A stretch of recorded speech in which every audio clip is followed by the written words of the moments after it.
Average age of the young Americans serving in uniform today is 20 and a half years of age, making him about 10 months older than his grandfather who would have served in my war.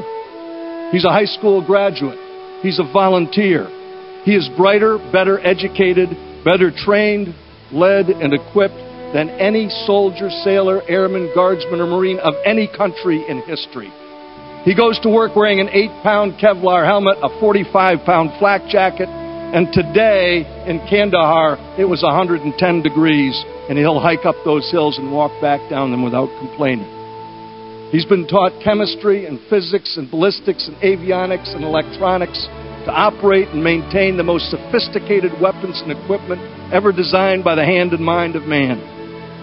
He can use his body like a weapon, and his weapon like part of his body. And he can take a life or save one because he has been so remarkably well trained. The images of the young Marines and soldiers and sailors and airmen going to Bible studies and religious services aren't staged. They're all real. They're all spontaneous, and nearly all of them are initiated by those young Americans in harm's way. When they gather in prayer circles and huddle up before a mission, they're not going out to play football. They are going into mortal combat, and they know that some of them are liable not to come back.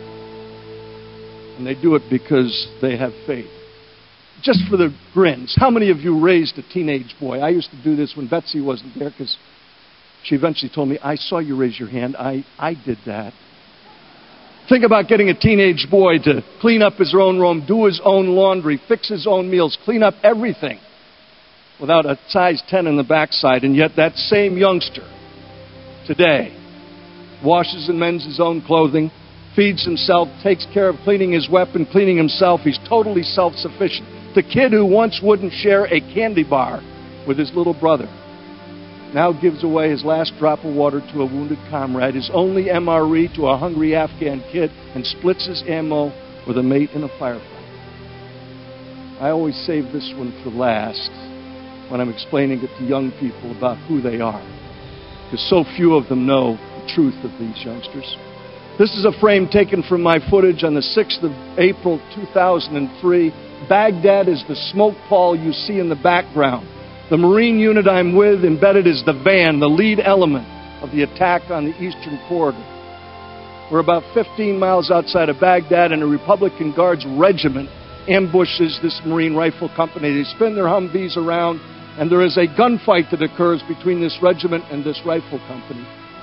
And in the midst of the beaten zone, the area where the intersecting bullets are crossing, a United States Navy corpsman I had first met in Kandahar in 2001 rushes into the battlefield, right through the fire, drags two wounded Marines out, and carries them on his shoulder to a helicopter that's landed in the roadway. And in this footage right here, I am standing on the ramp of that helicopter. And this corpsman, who's rushed now twice before and brought these two wounded back, now has a third one. And off to the right-hand side, as you look at the screen, a Reuters news crew sets up their tripod, and they're videotaping him going in and out. And as this guy staggers back into the gunfight, one of them shouts out, "Hey, mate, what did you do that for? Didn't you notice?" In other words, you stupid American.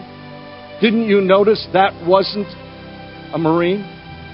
If you look carefully at that photograph, you'll see that the wounded warrior, who's already been bandaged up by that United States Navy medical corpsman, isn't a Marine.